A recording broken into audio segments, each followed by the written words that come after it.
अस्सलामु अलैकुम वरहमतुल्लाहि वबरकातुहू। उम्मीद है कि आप तमाम बखैर व आफियत होंगे। अभी सर्दी का मौसम चल रहा है। अक्सर नमाजी चमड़े के मोज़े का इस्तेमाल करते हैं।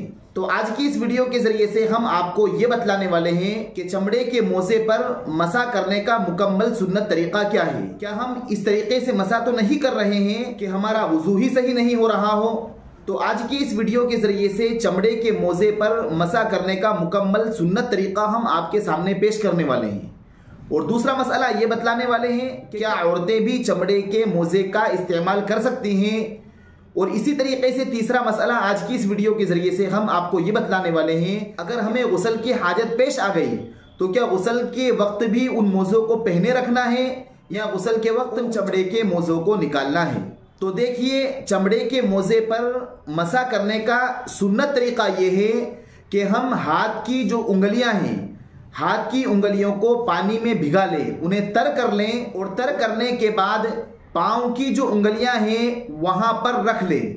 वहां पर रखने के बाद उनको ऊपर की तरफ खींचे, टखने की तरफ खींचे।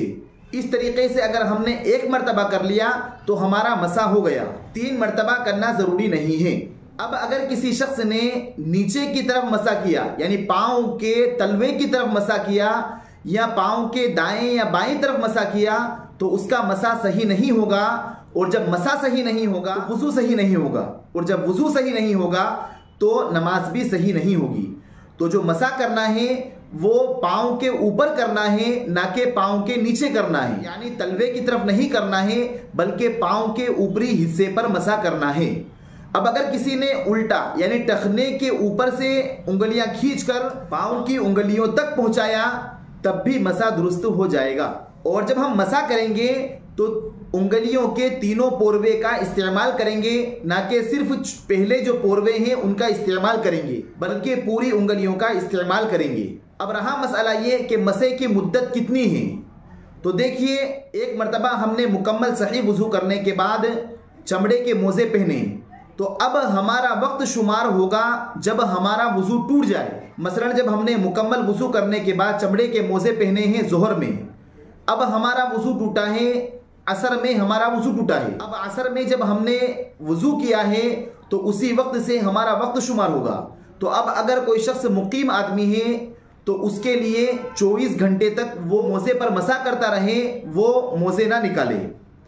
और अगर कोई शख्स मुसाफिर है जो अपने शहर से 77 किलोमीटर दूर सफर में निकला हुआ है, तो ऐसे शख्स के लिए 72 घंटे वो उस मोज़े को पहना रहे और उस पर मसा करता रहे, ये बिल्कुल जायज़ और दुरुस्त है। अब इसी के दरमियान अगर किसी पर गुस्ल वाजिब हो गया, किसी को नहाने की हाजत हो गई, किसी पर नहाना जरूरी हो गया, तो उसको नहाने के वक्त उन मोज़ों का निकालना जरूरी है। अगर मोज़े नहीं निकाले और ऐसे ही नहा लिया तो गुस्ल नहीं होगा, बल्कि नहाते वक्त मोज़ों का निकालना जरूरी है। अब रहा मसला ये कि क्या औरतें भी चमड़े के मोज़े को पहन सकती है। तो देखिए, औरत भी चमड़े के मोज़े को पहन सकती है और वो भी उसके ऊपर मसा कर सकती है, इसमें कोई हर्ज नहीं है।